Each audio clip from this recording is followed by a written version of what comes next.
Absolutely fascinating, Wendy, and it all came out at a news conference here at the Indiana County Courthouse today. It certainly appears as though Dr. Yelenic had a premonition. He approached his attorney. He told her he felt he was in danger because his estranged wife, he felt, was plotting his murder, and her state trooper boyfriend, he believed, had the power to cover it up.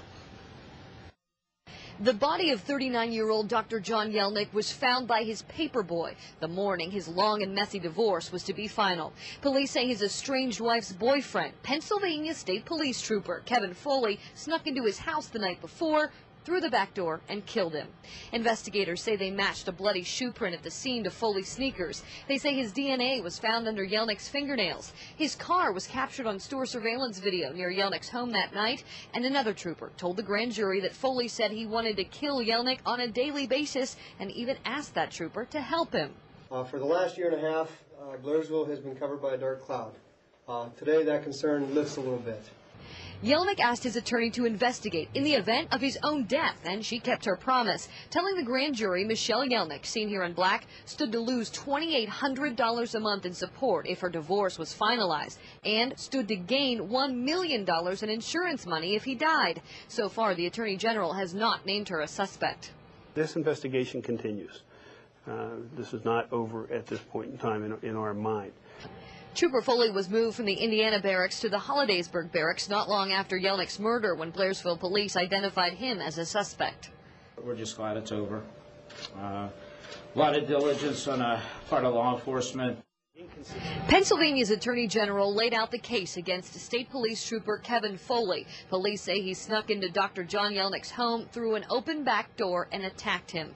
Investigators say he put Yelenic's head through a plate glass window and then stabbed him with a pocket knife that his fellow troopers say he kept on him at all times, a knife that mysteriously disappeared after the murder. The scene was gruesome, blood all over the downstairs, drapes soaked in it, ripped from their rods.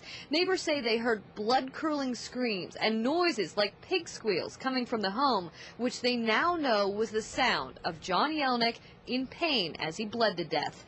Foley lived with Yelenic's estranged wife, and when Blairsville police visited them at their home the next day, they noticed Foley had cuts on his eye from what they believe was a struggle the night before. The criminal system shows no immunity regardless of the type of chosen profession you may have or the type of uniform you may wear. Yelenic's family has been vigilant about finding his killer. They believe more arrests will come, and the Attorney General's office confirms the investigation is not over. But today, at least, the clouds have parted.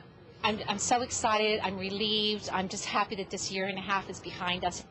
Yelenic began refusing his estranged wife's financial demands for the first time the week before his death, according to his attorney.